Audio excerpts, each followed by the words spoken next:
Olá, pessoal, estamos aqui hoje para o terceiro episódio do E-True e, como nós trabalhamos desde o início, a nossa ideia é trazer para vocês conteúdo prático, coisas do dia a dia que acontecem em qualquer empresa, de qualquer tamanho, de qualquer segmento e que sirva tanto para você, gestor, para você da área mais operacional e até mesmo para você, fundador do negócio. Então, hoje quero agradecer a todo mundo que vem acompanhando o nosso canal, dando feedback. Estamos aprendendo, estamos no início e o objetivo é sempre levar conteúdo. Vou aqui pedir aquele tradicional like, inscreva-se, mas se fizer, claro, sentido para você. Se não fizer, não tem problema. O que a gente quer é levar conteúdo de verdade. E, seguindo a nossa tradição, eu não vou fazer a apresentação. Aqui a gente inverte o papel. Quem se apresenta é o próprio convidado. Então, estou aqui hoje com o Adir Ribeiro, da Praxis Business, mas o currículo dele é extenso, é semelhante ao currículo de títulos do time dele, extenso, tá? Então, Adir, quem é Adir Ribeiro e o que faz Adir Ribeiro? Edu, bom dia, boa tarde, boa noite a todos. É um prazer enorme, obrigado pelo convite, é uma honra poder debater com você, um empreendedor que tem na sua essência a inquietude pelo conhecimento que faz a diferença, pelo conhecimento que traz novos caminhos, que traz não novos caminhos pela inovação em si, mas como é que a gente pode fazer mais e melhor, né? Eu acho que isso sempre foi um traço muito forte seu, né? E você faz uma sociedade muito boa, né? Com o mestre Felipe, neste contexto. E eu sou Adir Ribeiro, sou CEO e fundador da Praxis Business, uma empresa de modelo de negócio capital humano, que completará 12 anos agora, em setembro de 2021. A gente atendeu 480 empresas, Maria Brasileira, com muito orgulho, já atendemos, continuamos atendendo, estamos no projeto, aprendendo com vocês, mais do que ensinando, aprendendo com vocês, vocês são feras. 480 empresas em 820 projetos relacionados a modelagem de negócios, canais de vendas, formatação, estruturação, que é a nossa área de consultoria, e capital humano, que no passado, outrora, a gente foi focado em capacitação, e a gente descobriu que capacitação é uma pontinha deste iceberg, da fundamentação do capital humano. Então, hoje a gente tem soluções de assessment, de perfil, para ajudar o capital humano a trabalhar de maneira mais integrada, mais alinhada, sempre focados em redes de franquia, varejo, canais de vendas, ou seja, fazer essa engrenagem funcionar melhor. Então, essa é a Praxis Business e eu tenho muito orgulho de ter atendido marcas como a Maria Brasileira, entre outros aqui. Legal, quero agradecer a tua presença e aqui como amigo e cliente, reiterar que é bacana ver a evolução dos dois lados, né? Talvez da primeira consultoria, dos primeiros projetos da Praxis com a Maria e agora dos novos projetos da Praxis com a Maria, é legal a gente ver que os dois lados mudaram.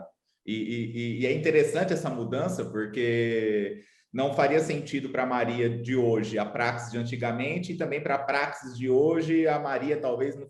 Então essa evolução é muito legal de servir. Você me permite um pensamento filosófico em cima disso, só para a gente abrir essa conversa, que eu ouvi recentemente, eu achei o máximo, assim, é mudar muito para continuar o mesmo. Eu adorei esse pensamento assim, é fazer um esforço gigantesco de mudança para continuar o mesmo. Mas peraí, se você continuar o mesmo, se a gente não mudar, a gente fica defasado. Então, se a gente mudar muito, a gente vai continuar o mesmo. Eu acho que é um pouco disso, legal. Exatamente. E aí, Adir, começando com toda essa experiência que você tem, e principalmente esses anos todos, vivendo várias dores diferentes das empresas, e quando eu falo dor, normalmente as pessoas acham que é coisa negativa, e não necessariamente. Uma dor pode ser ali um grande ponto de mudança para o lado positivo ou de melhora. Primeiro ponto que eu vejo que existe uma discussão muito grande, mas ela é pouco fundamentada na prática, né? Que todo mundo fala de cultura, tem que preservar a cultura e etc. Mas na prática, Adir, o que é cultura de uma empresa e como você vê nesses anos todos as culturas que são bem transmitidas, o que elas têm em comum quando alguém consegue... Como que se transmite uma cultura e como que acontece isso na prática? Porque não é colocar na parede, né? Não é dizer lá, olha, essa é a nossa cultura, leiam todo dia. Não é isso. Então, quem transmite a cultura, o que eles têm em comum que faz isso acontecer? Excelente, Edu. Deixa eu trazer só 2 pontos para abrir essa conversa. Primeiro, eu hoje também estou no conselho de administração ou de gestão de algumas empresas franqueadoras. Então, sou conselheiro Então, estou vivenciando essas dores, mais do que nos projetos, a gente tem mais de 40 projetos rodando atualmente, sim, mas mais do que nos projetos, estou vivenciando a dor como conselheiro, ou seja, vivenciando a prática, tá? Segundo, você falou de dor, os gringos da língua inglesa falam no pain, no gain, né? Sem dor, não tem ganho. E aí eu adoro a definição da Endeavor, que empreendedor tem dor no nome, né? E nem todo mundo está disposto a superar isso. Porém, aprendi com um mestre o seguinte: a dor é inevitável, o sofrimento é opcional. Então, a gente que dá o tom do sofrimento, né? E essa jornada do empreendedorismo tem muito a ver com isso. Qual é a lente que você coloca, né? E eu adorei a tua essência do podcast para dizer o seguinte: não tem receita milagrosa, não tem o arrasta aqui, arrasta ali. Assim, eu tenho usado muito a expressão do Marco Luque, humorista. No final tem um ser humaninho que vai ter que fazer a ver. O ser humaninho aqui, não estou diminuindo o ser humano, não. É só pegando a brincadeira que ele fala, um ser humaninho, né? O gigante ser humano. Claro que tem toda uma transformação digital, enfim. Mas falar de cultura, que é o tema da tua pergunta, acho que é um tema bastante extenso. E eu adoro alguns pensamentos, ou filosóficos, ou de autores clássicos, que podem nos servir para refletir, né? Aliás, a filosofia tem essa essência, ajudar as pessoas a pensarem melhor. Vamos pensar em filosofia empresarial. O Drucker nos ensinou que a cultura come a estratégia no café da manhã. Ou seja, você bola a melhor estratégia, você bola o melhor planejamento, mas no café da manhã, na conversa das pessoas, seja no remoto ou no presencial, a cultura destrói. Então, a gente podia definir cultura de uma série de maneiras, mas eu acho que é um conjunto de princípios, convicções, crenças que orientam o comportamento das pessoas que estão envolvidas, né? Eu gosto muito de uma definição de que cultura é aquilo que as pessoas fazem quando os líderes não estão lá, né? Eu gosto dessa simplicidade, com muita profundidade, que explicam as coisas. E eu estou tentando dizer, Edu, com base em projetos que a gente fez. Eu vou citar 2 projetos que eu tenho autorização para citar, que a gente foi envolvido de franqueadoras, ajudar a definir, não definir a cultura, identificar os traços de cultura, porque não é uma empresa de consultoria que define cultura, que a cultura está vivenciada pela empresa, seus fundadores, seus líderes que definem, né? E a gente teve que identificar os traços de cultura. Eu estou falando de dois casos de empresas franqueadoras, tá? Porque teve um debate muito extenso, e eu sei que você gosta desse tipo de assunto, de dizer o seguinte: missão, visão, valores tem que ser os mesmos para a franqueadora e para os franqueados. A gente partiu com esta demanda. E aqui eu vou dar o nome, aliás, está no nosso site lá da Praxis Business, o Décio Pessim gravou até um depoimento. Aliás, se tiver na tua agenda, com vídeo. O Décio é um grande pensador prático, CEO. O Décio me chamou um dia, CEO do CNA, 650 escolas, aí com fundo de investimento por trás, governança corporativa, a melhor franqueadora do ano pela ABF esse ano de 2021, do selo de excelência. Eu acho que eles têm 28, 29 selos de excelência ou 30 selos consecutivos. Eu acho que é a única franqueadora no Brasil. Então, eu acho que tem atributos fortes. E o Décio um dia me chama e fala assim: Adir, eu tinha essa crença, tá? Essa convicção. A gente tinha a coisa de que visão, missão e valor tinha que ser o mesmo da franqueadora e dos franqueados. Vamos investigar um pouquinho isso? E aí fomos investigar, fizemos grupos de trabalho com grupos de franqueados, olha que bacana, ouvindo franqueados, ouvindo a gerência média, ouvindo a liderança, com mecanismos de grupo de trabalho, de workshops, na época ainda presencial. Depois conduzimos um projeto no remoto, que é o segundo case que eu quero trazer, do Banco BMG das lojas Help, 900 lojas de crédito. Em resumo, Edu, a gente chegou à seguinte conclusão: propósito, que é o porquê a empresa faz, e valores, como deve se comportar, são o mesmo para a franqueadora e para os franqueados. E missão e visão, missão é o que faz, e visão onde ela quer chegar, são diferentes da franqueadora e das franquias. Exemplo, aí vou falar com as minhas palavras. Imagina que minha filha, o meu filho estude numa escola CNA, aqui em Valinhos, onde eu estou falando aqui, que é uma cidade interior de São Paulo. Aí ela chega lá e via lá a visão do CNA, ser a maior rede de franquias. O que fala para o meu filho, estudante de idioma, numa escola CNA? Não fala nada. Então, o que a gente descobriu é que missão e visão são específicos para a franqueadora e específicos para o franqueado.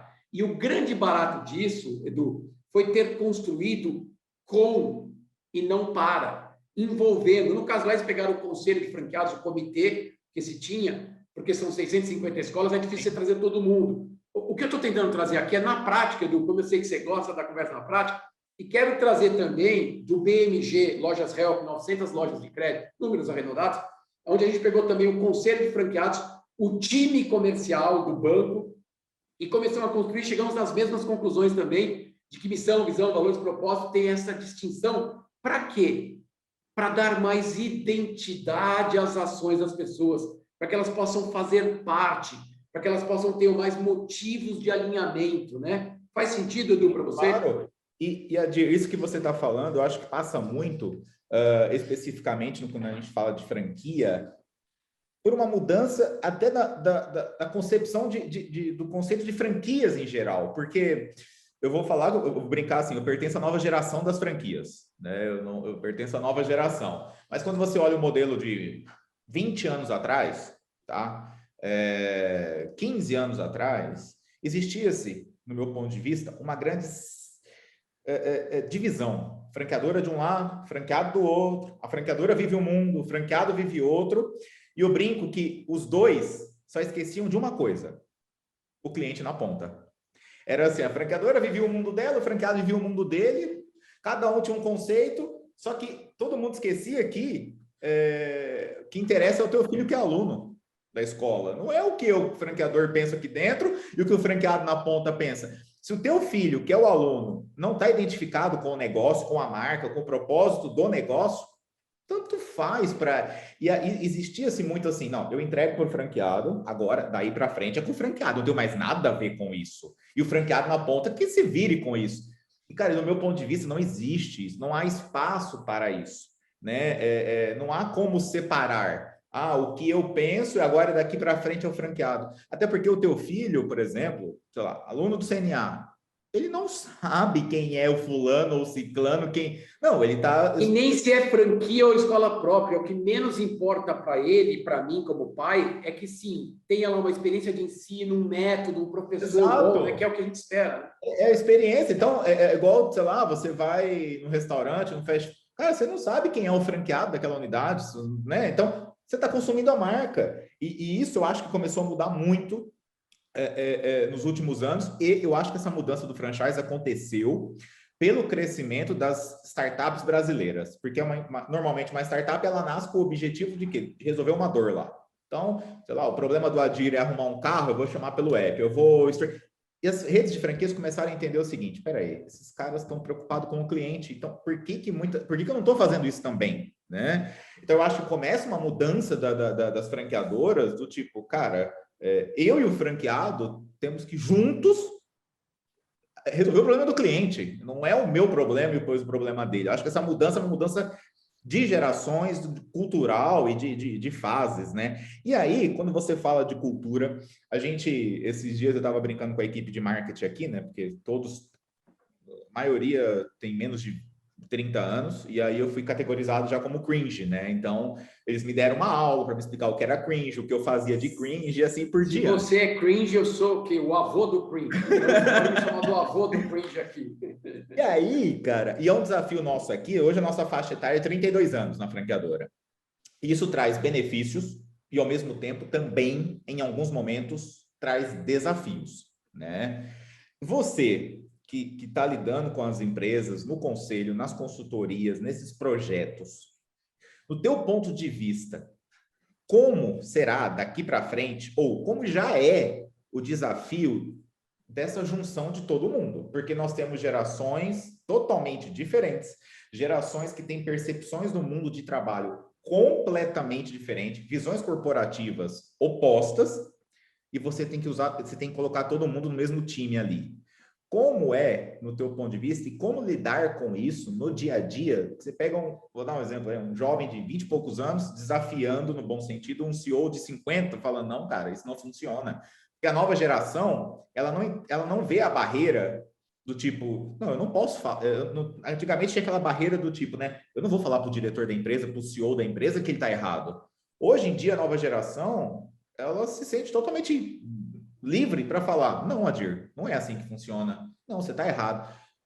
Como lidar com essas mudanças internas, nas equipes, na gestão de pessoas? Como faz isso hoje? E o que você tem visto de desafios nessa área? Edu, enquanto você vai fazendo a pergunta, eu vou listando alguns tópicos aqui para poder ajudar a construir um raciocínio que eu espero que fique claro. Se não fizer, você me relembra, ou mesmo aos participantes aqui, depois podem mandar no Instagram, dúvidas, enfim, coloca os nossos contatos aqui. Então, deixa eu pontuar algumas coisas. Olhando o consumer centricity, que você falou, vamos botar o consumidor no centro. Ok, informação prática.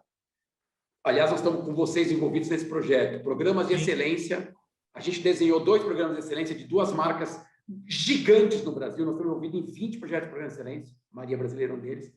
E nesses 2 programas de excelência, um deles, uma marca de capital aberto com mais de 500 operações, colocou o peso no programa de excelência dos franqueados 20% para a nota de NPS. Eu acho que isso talvez explique para você, né, a tua inquietude de colocar o customer centricity, colocar o cliente no centro. Ela, empresa, não fazer a marca, está dizendo assim, ó, para mim, é tão importante a opinião do cliente que no programa de excelência tem peso de 1/5, 20%. E uma outra, que é uma empresa, indústria, com varejo, etc., gigante também no Brasil, colocou 15% de peso. Então, colocando o consumidor, a percepção do consumidor, não importa se é franquia, se é próprio, se é internet, se é dark store, se é dark kitchen, se é cloud kitchen, whatever, né? É customer. Alguém está pagando um boletinho, um Pix, um cartão, um cheque, o cheque não tem mais, uma transferência, não interessa. Está pagando. É o que sustenta tudo isso, na verdade, né? E faz o jogo funcionar. Segundo, você conhece um pouco do nosso pensamento quando você fala do mundo das startups? A gente que criou o manifesto do Agile Franchising, tem até um link, tem um vídeo desse no YouTube. Qual é a ideia? Como é que as franqueadoras vão ser mais ágeis no mundo que não dá mais para testar tudo e formatar? Eu vou chegar na tua pergunta da juventude inovadora, que é quase que um pleonasmo, vamos dizer assim, né? Tem, né, um espectro de inovação muito mais amplo, né? Arrisca muito mais, isso é muito saudável. Mas qual foi a tese que nós lançamos em 2019, sem saber que existiria a pandemia? Mais MVP, aquilo que você fez para transformar, e você tem que mudar o mindset do sistema de franchise no sentido seguinte: franqueados vão ter que tolerar e correr mais riscos agora. Não vai dar mais tempo do franqueador formatar tudo. Deixa eu dar um exemplo prático.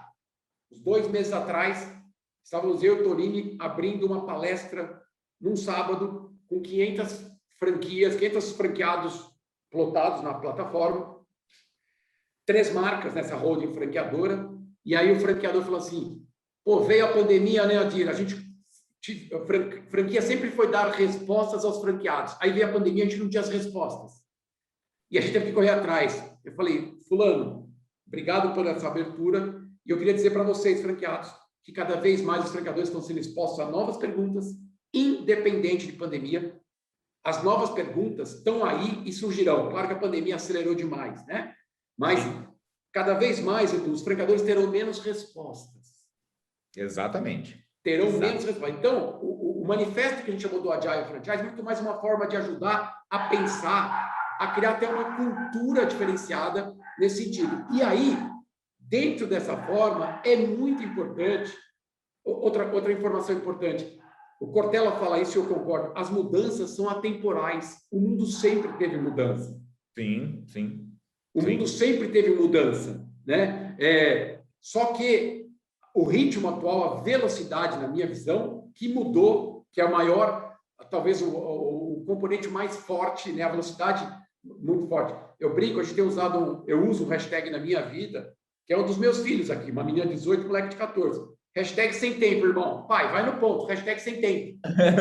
Né? A nossa secretária lá fala, acelera chuchu, né? Tipo, vamos em frente. Aliás, hoje eu vi uma frase eu até postei, né, que a gente fez num pós-NRF, que é aquele evento de varejo, a CEO da UPS fala assim, temos que deixar de trabalhar em um calendário e passar a trabalhar em um relógio. Eu acho que aqui já mostra a sensação de tempo. Aí, trazendo de novo para a tua pergunta, não perdendo o enfoque. Então, se as mudanças são atemporais, sempre existiram numa velocidade nova, a juventude traz, sim, né, em essência, essa necessidade, essa velocidade. Minha visão, e as empresas que eu tenho participado dos conselhos, onde consegue haver este equilíbrio da maturidade, a experiência, com essa agilidade, com esse pensamento disruptivo, é onde eu vou encontrar os bons caminhos, né? A essência, a virtude para mim está no meio, né? Mais do que nas duas pontas, né? Então, eu acho que esse é um ponto-chave. E outra coisa também, a gente pode desenvolver sempre, pensar para esse aspecto desse equilíbrio, os hard skills e os soft skills.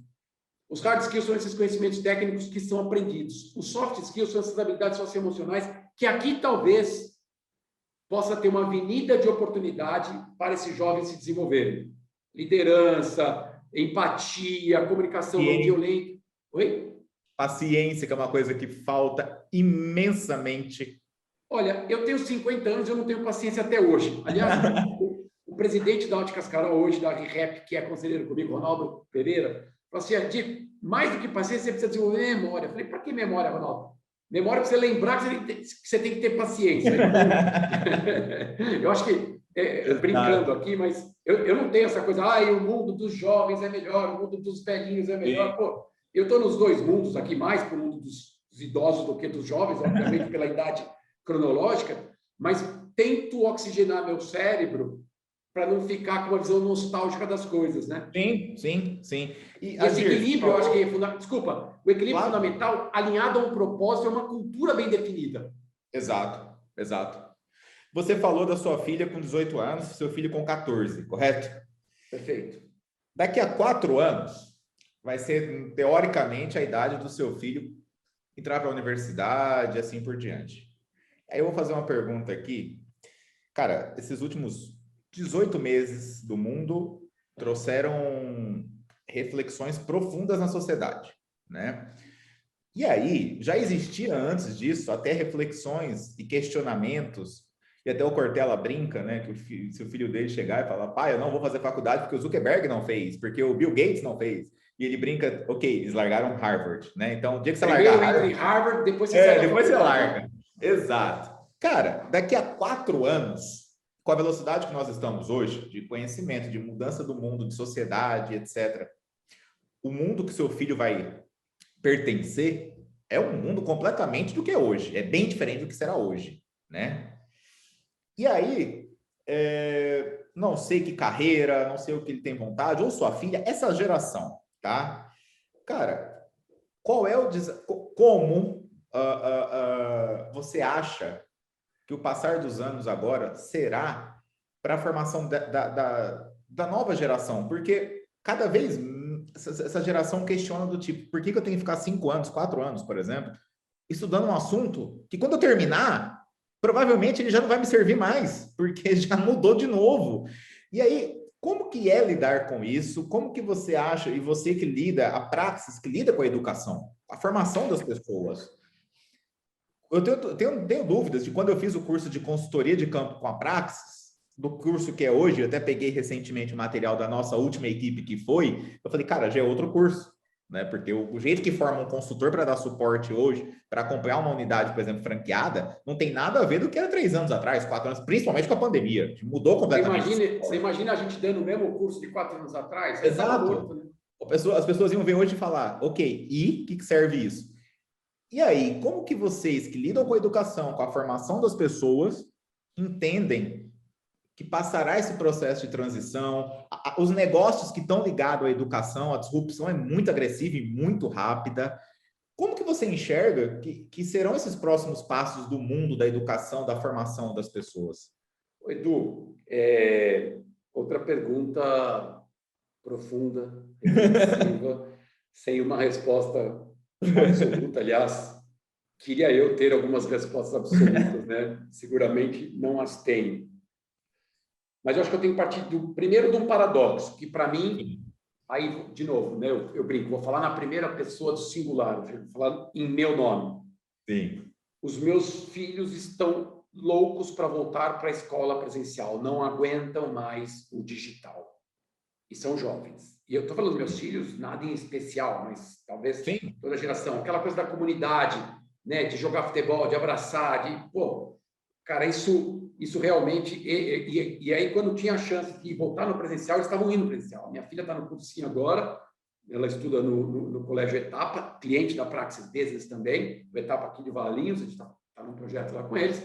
E aí ela está querendo fazer, agora está de férias, em julho, né? Nós estamos em julho gravando esse programa. Então, esse é o paradoxo para mim, né? E, claro, eu estou falando de gente, de criança, de adolescente que já tem autonomia, diferente de uma criança de 4, 5 anos, 6 anos, que as mães, os pais estão sofrendo porque não tem autonomia, né? Então, só para a gente entender aqui o quadrado. Meu mundo é um quadradinho, né? Estou falando do meu quadrado, tentando... Um recorte. Fazendo um recorte para ajudar no pensamento. Então, eu acho que esse é o ponto 1. Ponto 2. EAD não pode mais ser visto como eu assisto depois. Não dá. Porque o problema aqui é mais ou menos a discussão que a gente teve há 15, 20 anos, a loja física, o e-commerce, ai meu Deus, o e-commerce. Ninguém colocou um customer centricity no meio. Né? Ninguém colocou. Eu fui chamado para dar palestra há 8 anos. Pô, o e-commerce vai destruir. Eu falei, tudo bem, gente. Se você não quer e-commerce, não tem problema. O cliente vai continuar comprando. Você define se você quer participar do jogo ou não. Mas sim, a Luísa Helena Trajano trouxe uma inspiração boa, falou assim, não é a loja física ou não, é a loja chata, modorrenta, fedorenta, mal organizada, enfim, usa alguns adjetivos pesados. Então, uma aula chata continuará chata no presencial e no remoto. Tem um pensamento do Cortella, 2 pensamentos que eu uso muito, que eu gosto de citar, que eu acho importantes. Primeiro, ele fala assim, todo comunicador, instrutor, palestrante, facilitador deveria sempre trabalhar a comunicação no seguinte sentido, pense nisso ao invés de pense isso. O pense nisso é desenvolver a consciência crítica de pensamento, ao invés de, Edu, pense isso, eu estou fazendo assim para você. Essa geração não aceita o pense isso. Exato. A minha geração, eu vou dizer para você, porque a gente tem origem na história, assim, onde é que estava o ensino? Nas delegacias de ensino, você tinha uma grade curricular e você tinha um inspetor. Então, aqui você já começa a entender se a gente estava preparando cérebros pensantes ou cérebros decoradores, né? Que tem que decorar uma informação. É uma provocação. Eu não posso me chamar de um especialista em educação, eu acho que eu sou um especialista em comunicação, eu sou um apaixonado por comunicação, mas eu tenho uma inquietude muito grande de como desenvolver mais mecanismos de aprendizagem. E aí vem o tema da tua pergunta. Eu acho que, primeiro, trazendo um recorte para as franqueadoras, elas precisarão, neste mundo ágil, precisarão ajudar os franqueados a pensarem melhor. E eu sei que você gosta disso, eu sei que você estuda pra caramba, né? A regra é não ter regras, que o pessoal fala da liderança por contexto, eu adoro o pessoal da Start, você teve com o Benvenuti aqui, ele fala muito, mas eles falam uma coisa que é da cultura da Netflix, que é mais contexto do que controle. Sim. Isso é da cultura da Netflix. Isso é da cultura da Netflix. Como é que a gente faz esse paralelo com equipes, com franqueadores, com franqueados? Como é que a gente ensina mais, Edu? Porque eu estou respondendo a questão da educação. A educação vai ser, primeiro, lifelong learning. Exato. Simples assim, lifelong learning. Pô, não dá. Aprendizado a vida toda. Eu tenho muito orgulho dos meus diplomas, MBA em franchise, Executive MBA, pós-graduação em marketing, técnica de contabilidade. Isso não vale mais absolutamente nada. Tenho muito orgulho. Não vale mais nada. Esse é um ponto. Então, o contexto e controle é o seguinte. Como é que a gente vai fazer? Você sabe o que é isso porque você teve que trazer inovação para a tua rede. E você sabe o que você passou. Né? Ou que está passando, porque não está concluído. Sim. Pode estar concluído, né? E eu falo isso com muito orgulho de vocês, tá? Da dupla que vocês fazem aí, de todo o timaço da Maria. Então, como é que a gente vai num mundo em que não vai dar mais tempo de ditar todas as regras, não vai dar mais tempo de manualizar todo o conhecimento? A gente vai ter que trabalhar mais contexto que controle. Trazendo a cultura da Netflix, o que é contexto e controle? Ensina as pessoas a pensar para que elas tomem as melhores decisões. Eu gosto de uma analogia em franchise que é assim, não é o tamanho da cerca, mas sim a qualidade do pasto que mantém o gado. A gente pode criar as grades, cercas que a gente quiser, mas o que mantém o gado no pasto é a qualidade do pasto. O que mantém o gado lá no cercadinho é a qualidade do pasto. Eu não estou fazendo nenhuma analogia a pessoas a gado, mas tranquilo. Por favor, para não seja... Don't get me wrong, né? Não me mal, né? Para que, como diriam hoje em dia, para que você não seja cancelado. Pois é, eu não quero ser cancelado, pelo amor de Deus, eu quero ajudar com o pensamento, né? Pode ser que a gente faça esse podcast daqui 6 meses, a gente mude completamente de visão, exato, porque a gente precisa estar sempre se questionando. Então, a história do contexto versus controle é como é que eu ensino mais as pessoas a pensarem para que a gente tenha menos atrito? Sim. Para que a gente tenha mais os porquês desse formato. E aí, a coisa do híbrido é que, para mim, é o que fala mais forte, né? O híbrido em si. Ontem, por exemplo, eu tive uma reunião em São Paulo, putz, foi meia hora, cara, e assim, a pessoa exigiu que eu tivesse presencialmente. Eu estava em São Paulo, mas eu podia ter feito aqui no formato remoto, né? Então, essa habilidade. Porém, a aprendizagem, a comunicação social, a interação ainda vem do presencial. Sem dúvida. Então são pílulas de aprendizagem, óbvio que eu não tenho a resposta, mas eu queria trazer isso. Ó. Os jovens estão cansados do digital, né? E aí o problema não é digital ou físico, o problema é ser chato. E outra coisa é de educação. Como é que a gente desenvolve cérebros pensantes? E aí fecho com o pensamento de Daniel Pink, especialista em motivação. O controle leva à conformidade. Checklist. Você controla. Checklist. Tá limpo. Tá sujo. Usou o padrão. A autonomia leva ao engajamento. A gente quer ter franqueados, empresários, equipes conformes ou engajadas? Vamos pensar. Exato. Excelente. E isso que você estava comentando um pouco, né, Adir? Março do ano passado, né, onde assim, a pandemia começou a tomar força no Brasil, aonde começou a se entender que, tipo, olha, tá acontecendo isso aqui no Brasil. Se você pegar ali abril, maio, junho, meses seguintes, centenas e centenas de empresas imediatamente começaram a tomar que postura. A partir de agora é 100% home office, deu certo, todo mundo gostou. E eu brinco que, assim, foi uma atitude lacradora, como diriam os jovens hoje em dia. Porque uma coisa é eu te falar, Dir, você vai ficar um mês na tua casa fazendo trabalhos da Praxis, home office. Um mês, você vai começar a encontrar boas coisas. Você vai falar, pô, legal, tô tendo mais tempo agora porque eu posso fazer exercício, eu posso ver o São Paulo sofrer um pouco para ganhar, eu posso fazer alguma coisa diferente, aprender, porque você começa a encontrar tempo que você fala, pô, eu gastaria 2 horas de trânsito. Legal, primeiro mês é super legal. Segundo mês, você fala, pô, mas que saudade de tomar um café ali com o Tonini, né? De jogar aqueles 10 minutos de conversa fora, de ver o trânsito, de ver o... Terceiro mês, você já fala, eu não quero aprender nada novo, eu não tô com mais paciência de fazer... Cara, e aí, hoje a gente olha 1 ano e meio depois, muitas empresas, tipo, olha, 100% não, né? Eu acho que dá para fazer um híbrido, porque ninguém tá aguentando mais. Prova disso são os índices de depressão, de ansiedade. Um índice que eu acho que é bem interessante, eu vi matéria na televisão e conversei com amigos da área, que são dentistas, eles falaram que nunca tiveram uma produção tão grande de atendimento de próteses para bruxismo. Eles estão falando que um amigo meu falou, cara, eu nunca na minha vida imaginei que eu ia produzir tanta prótese para bruxismo devido à ansiedade e estresse das pessoas. E aí você vai falar, a culpa é só do home office? Óbvio que não, porque a gente tem todo um contexto social que está levando a isso. Mas, aí aquela dúvida e aquela reflexão, né? Quantos de nós tínhamos uma casa, independente de situação financeira, econômica e social, pronta para um home office?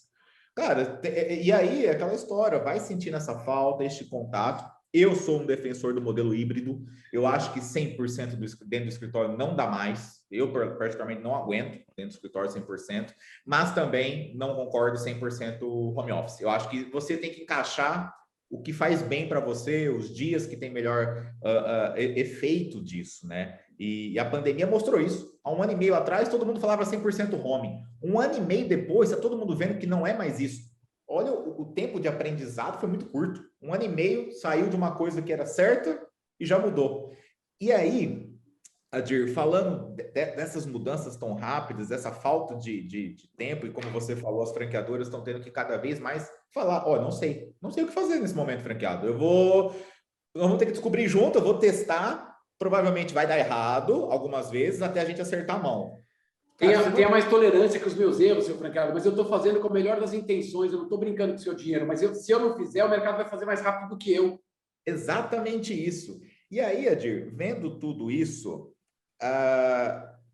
tem uma coisa que eu sempre estou perguntando para o pessoal nas entrevistas. Tem um documentário que eu assisti recentemente na Amazon, do J Balvin, cantor de reggaeton colombiano, hoje um dos maiores cantores de reggaeton do mundo, mais de 50 milhões de seguidores no Insta, uma influência gigantesca o cara tem no que ele faz. E um dos pontos principais do documentário é a pressão que ele estava sofrendo na Colômbia por se posicionar politicamente. As pessoas queriam que ele desse opinião política na Colômbia. Cara, você tem que tomar um lado.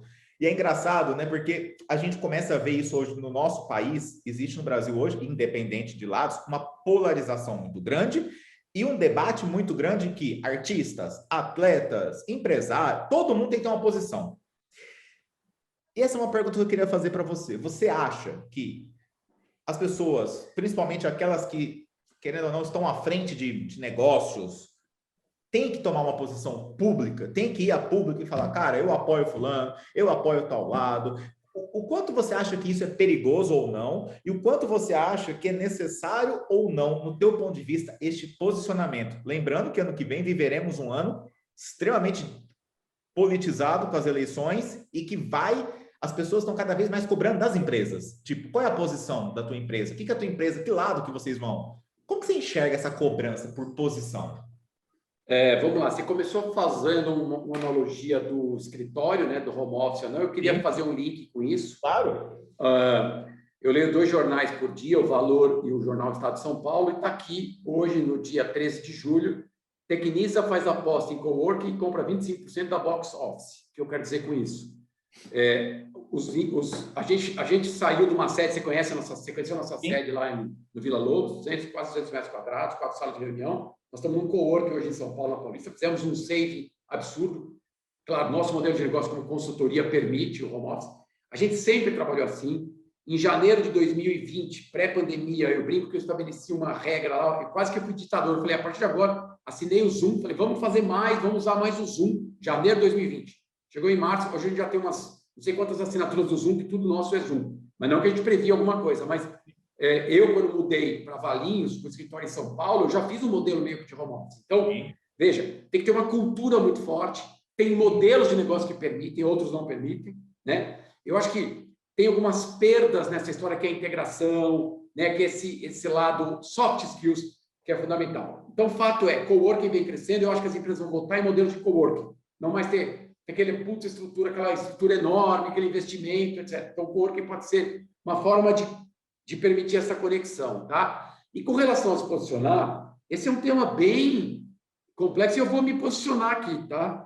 E eu não sou nem de esquerda, nem de direita, eu sou para frente. Essa é a minha postura. Eu não sou nem de esquerda, nem de direita, eu acho que os extremos são absurdamente burros, absurdamente radicais, né? Eu acho que a gente tem que ser para frente. Saudade eu tenho de um estadista que olhe para a nossa empresa Brasil, fala assim, qual é a nossa visão de longo prazo? Quais são os pontos fortes que a gente tem? Como é que a gente vai transformar o mundo? Como é que a gente vai criar um legado? Como é que eu vou proteger a natureza? Como é que eu vou melhorar as condições de 14 milhões de pessoas desempregadas? Como é que eu vou... Aliás, no home office também tem que ficar isso bem claro, tá? A gente foi percebendo no nosso time que tinha gente que estava surtando em casa. Eu não aguento mais, eu tenho criança pequena, eu tenho cachorro, eu estou surtando. Então, é aquela história, está todo mundo numa tempestade, mas nem todo mundo no mesmo barco, né? E eu sei que a gente é uma exceção, né? Eu tenho uma condição muito diferente de 90 e tantos % da população, então temos que ter essa habilidade de entender, né, qual é a lente disso, né? E a gente perguntou, você quer algo que é perto? Enfim. Então, essa questão de se posicionar, Edu, eu acho que ela é bastante complexa. Eu acho que tem muito a ver com a cultura dos seus fundadores, né, com o fundamento, né? Então, tem muita gente que assume mesmo posições muito claras, né? E aí tem riscos muito grandes nesse sentido. Exatamente. Porque eu acho que nem todo mundo tem o quadro completo. E o que eu mais gosto desse mundo hoje democrático, aberto, etc., é a diversidade de opiniões.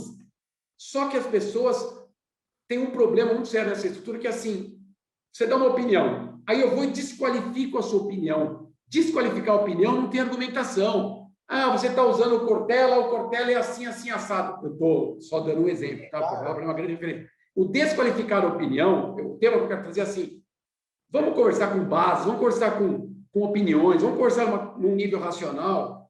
E aceitar funcionar. E eu tenho que entender, a forma de você pensar é diferente da minha. Aí isso dá o nome de diversidade, entre outras coisas, né? Sim. E tem muita riqueza, mas eu acho que a gente não está tão preparado. Eu estou um pouco em cima do muro na tua resposta, sim, porque assim, não, na verdade a gente adotou, nos grupos da Praxis Business, a gente não discute política, eu não quero trazer esse tipo de assunto. A minha visão como CEO, fundador, é assim, se você tem a sua posição, segue em frente, você vai no manifesto lá contra fulano ou a favor do fulano, sem problema algum. Eu não vou adotar uma... Está tudo errado, né? Eu preciso entender a singularidade das pessoas. Essa é a minha posição. Agora, eu tenho as minhas opiniões. Eu tenho as minhas convicções, né? Eu não vou... por exemplo, no meus Instagram, etc., eu não fico me posicionando a favor, contra... Agora, tem um grupo da família, esse final de semana eu coloquei uma questão política lá para discutir. Eu queria entender, eu estou numa fase de vida, Edu, que assim, eu quero ouvir o que pensa diferente de mim. Porque como eu penso, eu já sei, cara, eu já fundamentei tanto, eu já sei. Enfim, é um pouco disso. Legal, bacana. E, Adir, uma coisa que é pouco falada, que começou a melhorar nos últimos anos, é assumir os erros, né? Criou-se historicamente o imaginário que as pessoas, principalmente os gestores das empresas, como se eles não errassem, e quando eles errassem, não foram eles. Foi alguém que atrapalhou eles, ou algo assim. E a gente tem até uma frase aqui presa na nossa, um adesivo bem claro, tipo assim, não tenha medo de errar. E eu sou o primeiro a falar para a equipe que, putz, eu erro pra caramba. É muito, muito. E não tem problema. A questão é o seguinte, é saber por que você errou. Que você vai errar, cara, você tem que tomar decisões o dia inteiro, é impossível você acertar todas as decisões. Se você conseguir isso, parabéns, você é um gênio. Até os gênios erram. E aí, na tua carreira, e aí deixa a qualquer momento, qual foi um erro que você fala, aquele erro parece que fez mais diferença na minha vida? Teve algum erro, alguma coisa que você fez que te gera uma reflexão maior? Porque tem aquele erro que a gente nunca esquece, tem alguma coisa que a gente faz assim, que você fala, cara, aquilo lá parece que foi uma mudança muito grande para mim depois daquilo e tudo. Tem algum momento da tua carreira que você fala, eu fiz algo, ou tomou uma decisão e você fala, putz, olhando... Edu, primeiro eu vou começar com a teoria, depois eu vou responder na prática, tá? Teoria. 2 temas importantes que podem ajudar a pensar. Primeiro, tema da NRF, Convenção de Varejo esse ano, do líder aprendiz ou de alta humildade intelectual, porque a gente não tinha essa resposta. Então, a gente teve que se colocar numa posição de vou pesquisar. Segundo, Brené Brown, no Coragem, né, o poder de ser imperfeito, né, ou aceitar as suas vulnerabilidades. Brené Brown, para mim, é a Coragem de ser imperfeito, é livro de cabeceira, eu gosto, porque, resumindo a teoria, ela diz o seguinte, no momento que eu assumo as minhas vulnerabilidades, eu me aproximo mais das pessoas, eu me torno mais ser humano, e outra, eu não vou ser 100% em tudo, vai ser muito difícil, né? Então, reconhecer. Então, eu falo muito assim, eu tenho usado muito a lógica do Raul Seixas, né? Eu prefiro ser uma metamorfose ambulante do que ter aquela velha opinião sobre tudo, mas tem uma outra frase dele, que diz assim, eu vou desdizer aquilo tudo que eu lhes disse antes. Eu vou desdizer aquilo tudo que eu lhes disse antes. Ou seja, a gente está no meio de uma reunião, a gente fala assim, peraí, eu vou desdizer aquilo tudo que eu lhes disse antes. Eu não posso ter compromisso com o erro. Não é fácil, tá? Não é fácil. Agora, erros, a gente teria que fazer mais uns 5 podcasts para eu listar os erros que eu assumo que eu tive, tá? Mais uns 5 podcasts, uns 5 que eu assumo. Tem vários outros que eu nem assumo, não tenho capacidade de reconhecer, tá? Então, não estou fazendo tipo com você não, mas estou tentando lembrar. Eu vou dizer um erro que eu acho que é fundamental. Aliás, eu invisto muito na minha saúde mental. Perfeito. Por meio de terapia. É uma forma que eu encontrei para equilibrar minha saúde mental. Então, por exemplo, eu acho que eu tenho erros de imaturidade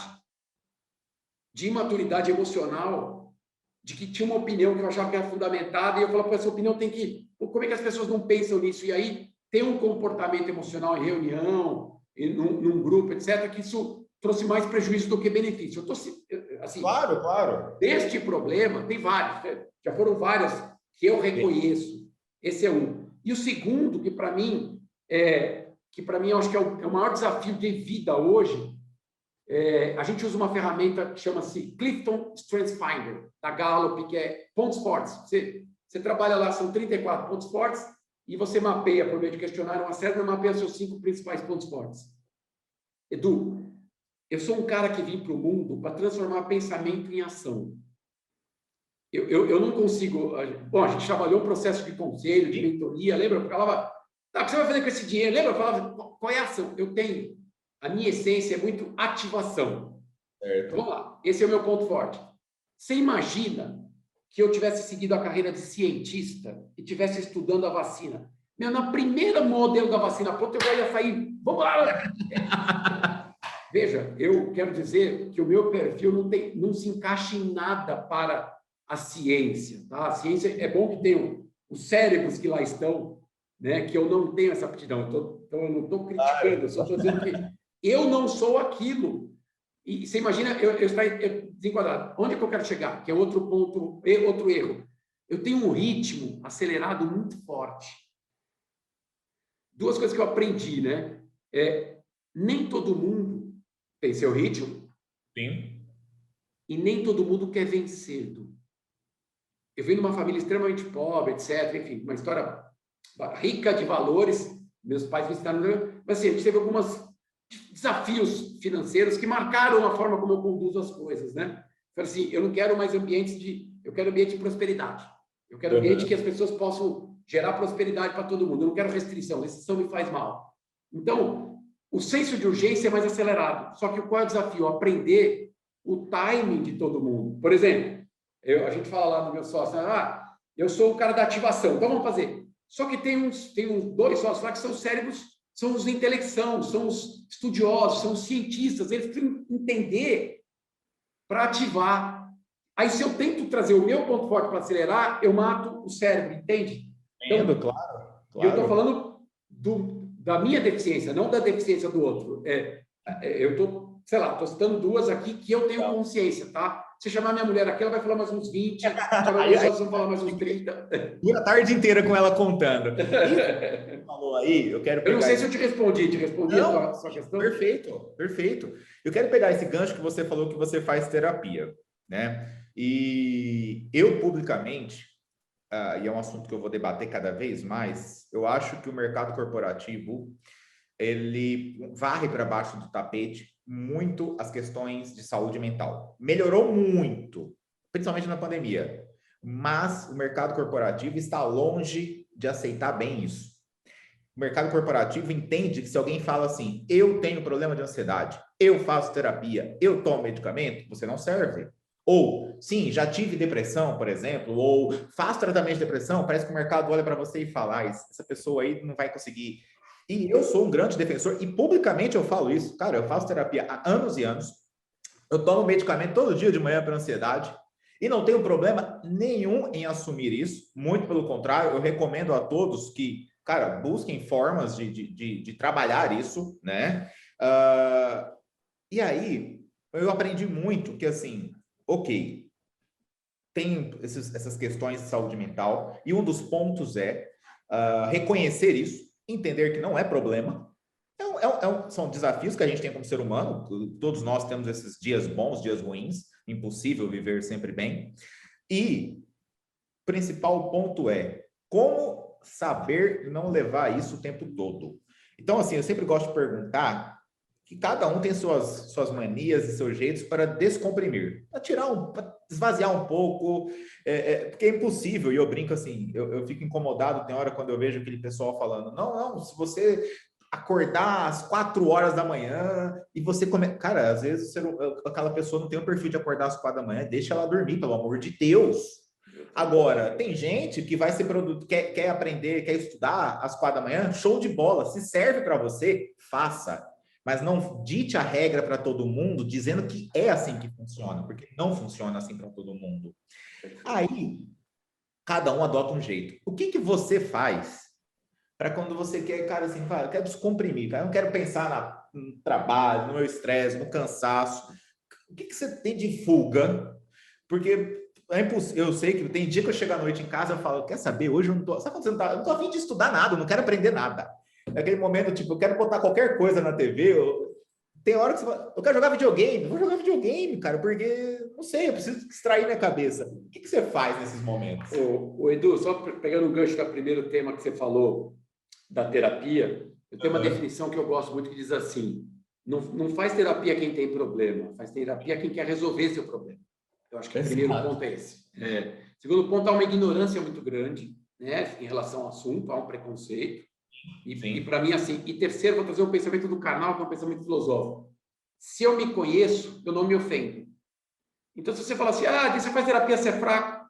Bom, se você reconhece que eu sou fraco, pode ser que eu seja fraco em algumas coisas, e eu me reconheço fraco em algumas coisas, como reconheço que eu sou forte em outras. Então, se eu me conheço e não me ofendo, para mim o tema é muito bem trabalhar, porque assim, é a minha saúde mental. Exato. E a terapia, ela teve uma essência do seguinte, aliás, no começo da pandemia, foi muito engraçado que a minha terapeuta, eu desconectei dela, ela fez questão, falou assim, não vou te deixar sozinho, e ela falou assim, você ia cair numa armadilha, porque eu ia repetir modelos de restrição que eu vivenciei quando eu tinha 9, 10 anos de idade, momentos muito difíceis financeiros, e aí eu ia repetir, e ela na hora ela sacou, então eu acho que tem aí uma profundidade, mas eu não estou aqui fazendo apologia à terapia, eu acho que cada um tem que buscar uma forma a minha visão de mundo, eu quero ser uma versão melhor de mim mesmo. Eu quero ser o melhor pai, eu quero ser o melhor CEO, eu quero ser o melhor sócio, eu quero ser o melhor marido, eu quero ser o melhor colega, eu quero ser o melhor ser humano. E aí uns buscam na religião, uns buscam na terapia, uns buscam enfim, no esporte. E aí o meu ponto, eu estava listando aqui, aí trazendo a sua pergunta, tá? Eu adoro conhecimento, então, por exemplo, eu estou fazendo aqui o refresh no meu listening, meu listening está ruim de inglês, então, e eu tenho que passear com a minha cachorra, com a minha shih tzu. O que eu faço? Todo dia um podcast, 30 minutos, de uma aula em inglês, que eu vou praticando meu listening. Pronto, conciliei duas coisas, eu adoro conhecimento, né, e estou passeando com a minha cachorra, conciliei duas coisas. Então, ela está passeando, eu estou aqui, só quando ela começa a latir com os cachorros que quer brigar, porque ela é uma shih tzu que se acha um pitbull, aí eu tenho que parar o podcast, senão eu não escuto. Mas como é que eu faço? E aí eu vou te dar um depoimento pessoal. Começou a pandemia, eu economizei mais ou menos 4 horas por dia, porque eu precisei me deslocar mais tanto. Edu, eu me lembro, teve uma viagem que eu fui para Gramado, fui para Serra Gaúcha fechar um projeto. Eu acordei 4 horas da manhã, eu fiz reunião das 11 às 11h45, fechei o projeto, trouxe o contrato, que para nós é muito... Valeu a pena. Mais um cliente, valeu a pena. Cheguei na minha casa meia-noite. Eu acordei às 4 da manhã, cheguei à meia-noite. Por uma reunião de 45 minutos, sendo que dos 45, 20 iniciais foram conversa de rapport, que eu adoro, tá? Eu adoro, não estou criticando, não, eu adoro.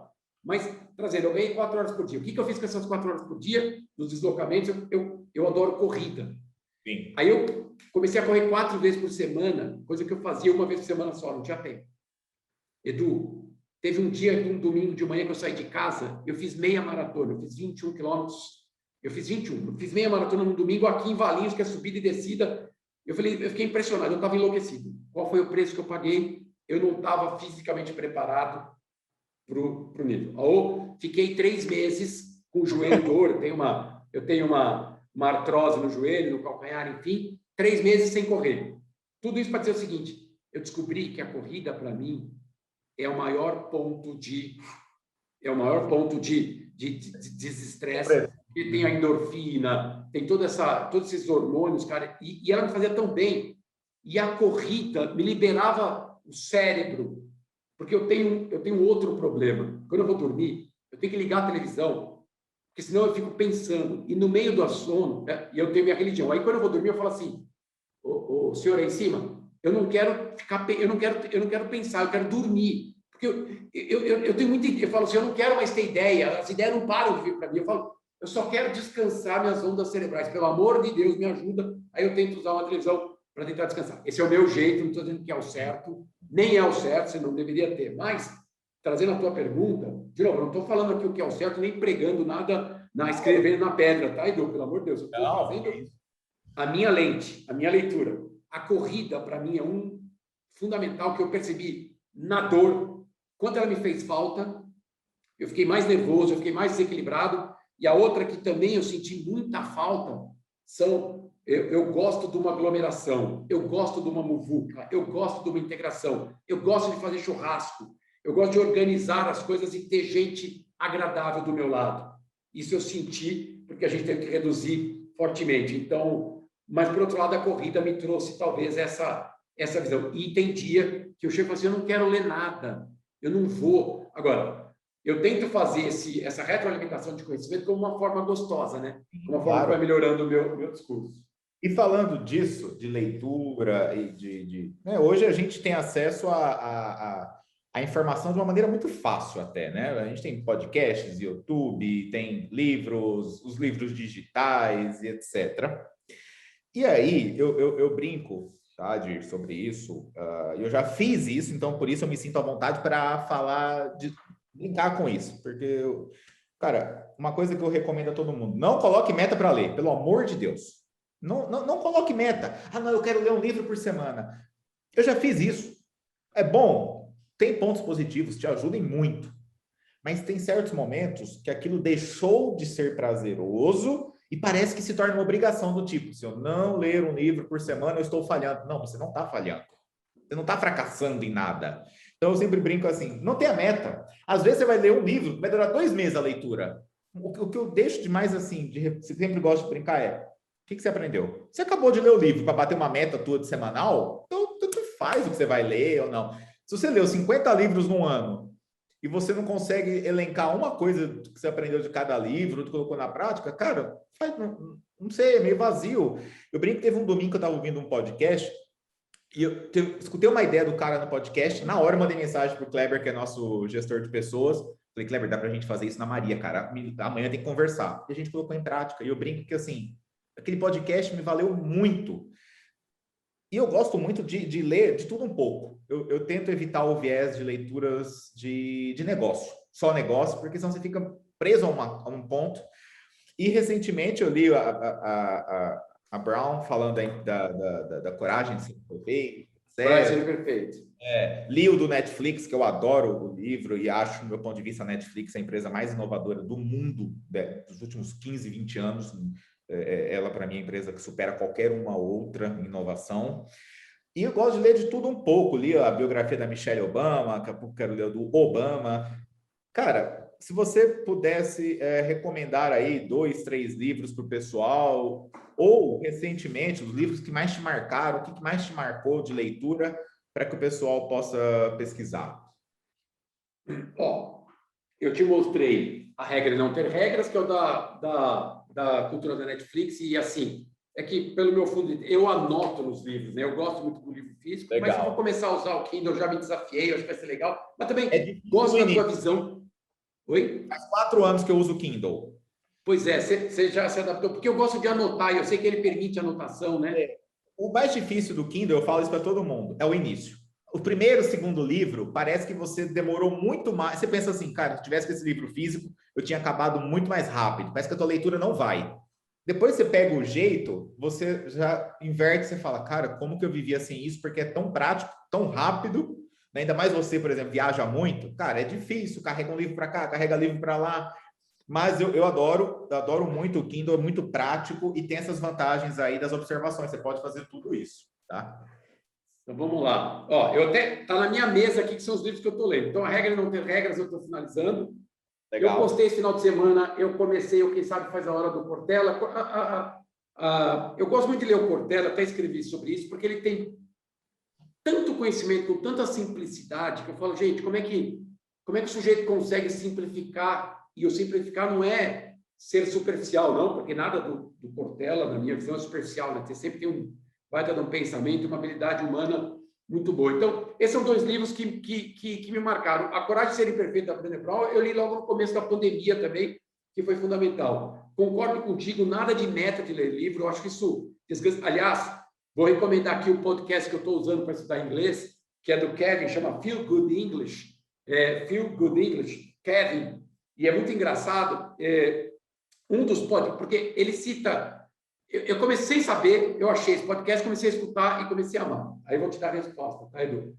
Aí eu fui buscar, falei, por que esse Kevin, né? Bom, por que fazia sentido o podcast dele? Primeiro, não era uma aula de inglês assim, da gramática. Eu já estudei muita gramática, não que eu saiba tudo, mas eu não vou mais fixar.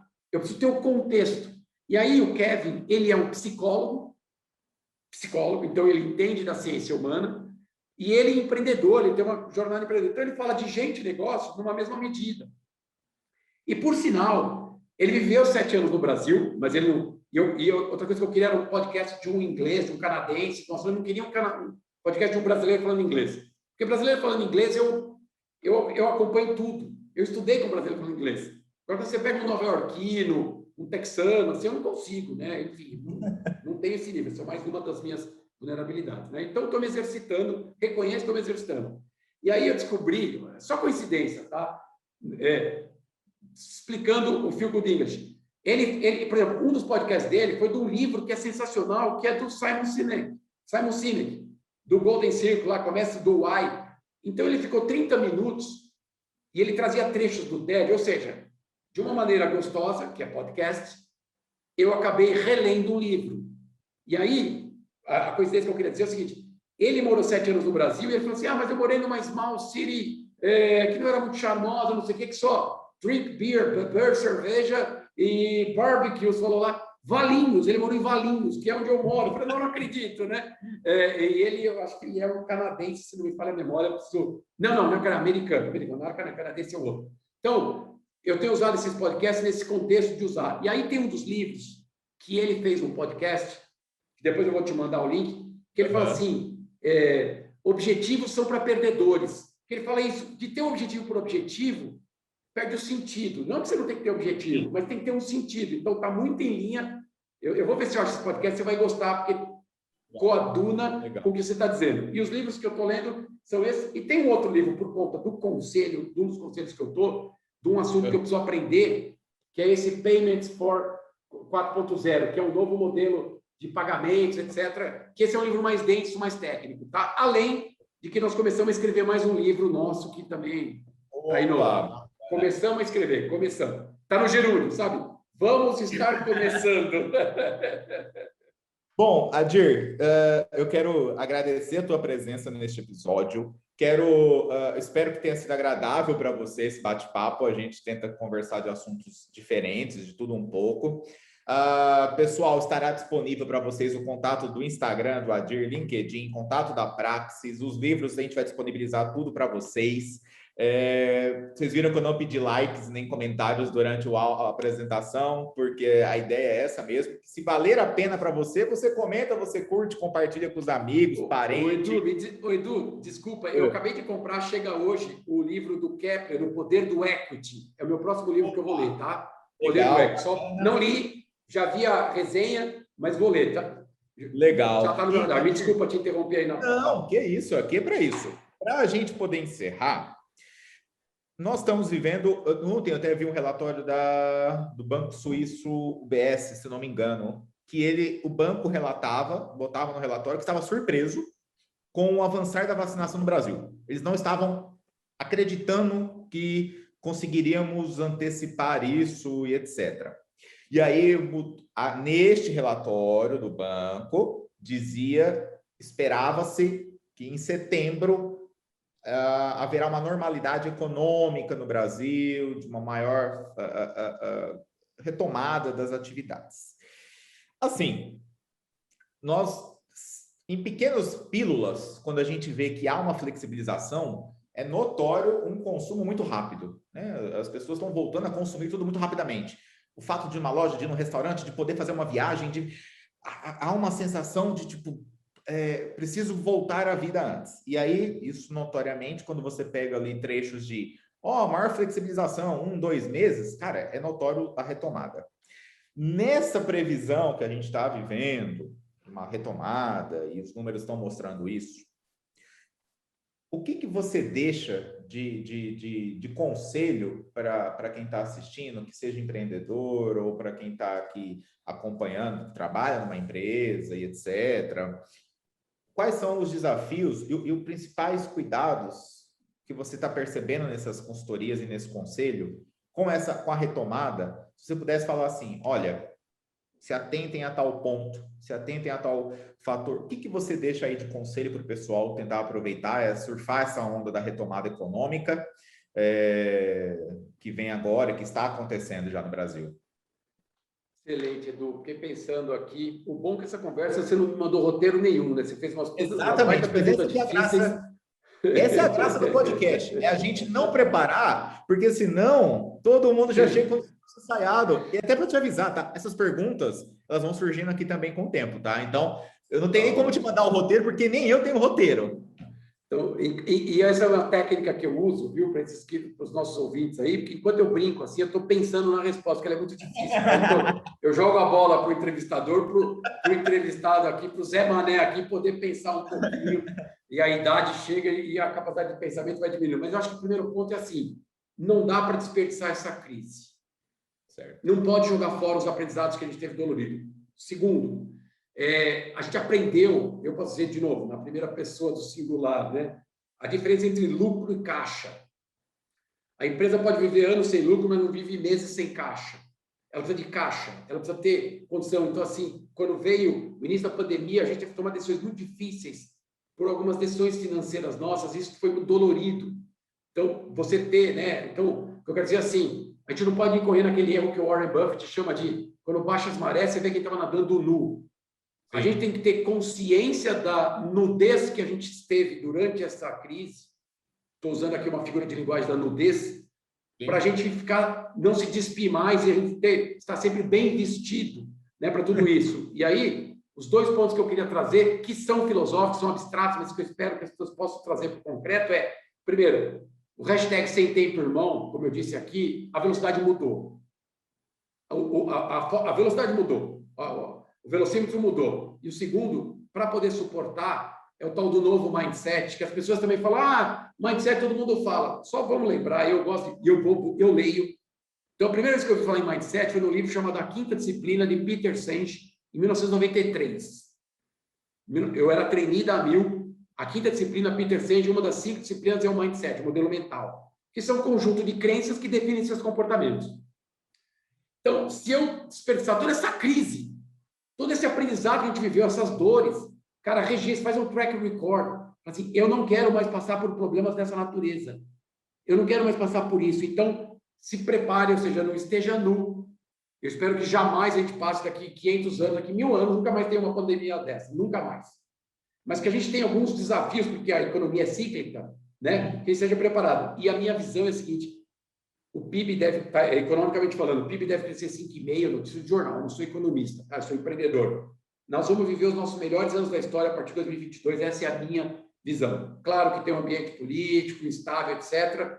Isso nós vamos ter que saber lidar. Mas assim, Edu, com 50, eu vou dizer uma coisa para você, é difícil eu não lembrar de um ano que não teve crise. De novo, a pandemia tira da curva a morte de 500 mil pessoas, não tem o que se discutir, não sei quantos milhões no mundo. Então, isso por si só é muito triste. Mas assim, eu não me lembro um ano que a gente não teve crise praticamente. Então, é botar um olhar diferente, respeitar a tua essência, ter a capacidade de filtro e acelerar, né? Legal. Sem tempo, chuchu, como diz a minha secretária. Adir, mais uma vez, muito obrigado por participar deste episódio. E, pessoal, nós vamos compartilhar com vocês os contatos do Adir, do pessoal da Praxis. Eu, como cliente da Praxis, aluno da Praxis, recomendo fortemente o trabalho realizado por eles, independente se você pertence a uma rede de franquias ou não, tá? Tem uma coisa que eu acho legal, é o curso, por exemplo, de consultoria de campo, né, de consultor. Aquele curso, na verdade, ele serve para qualquer coisa, no sentido de... Porque as pessoas pensam, tá, mas isso aí é para quem dá suporte para o franqueado. Não, gente, aquilo ali, na verdade, te forma de uma maneira bem legal, ampla, e eu recomendo assim, cara, eu tenho um negócio que é só o meu negócio. Pode fazer. Aliás, foi a primeira conexão nossa, foi o curso em Rio Preto, na sede de vocês, com todo o time, que a gente chama de cultura de franquia e consultoria de campo. Me lembro até hoje. Eu ainda dava essas aulas, o pessoal aguentava minhas aulas. Agora ninguém mais aguenta, mas o pessoal aguentava minhas aulas. E eu recomendo, porque assim, cara, serve para qualquer área que você atua, qualquer negócio, qualquer coisa. Pode fazer que vai valer a pena. A Praxis é repleta de conteúdo. E, mais uma vez, agradeço a você, Adir, por esse tempo, essa paciência e por esse desafio de não ter recebido nenhuma pergunta antes, tá, pessoal? Isso é chave do canal. A gente não manda nada antes para que realmente as coisas fluam da maneira mais natural possível entre nós aqui e que possamos ter esse papo agradável. Então, agradeço a vocês e até a próxima.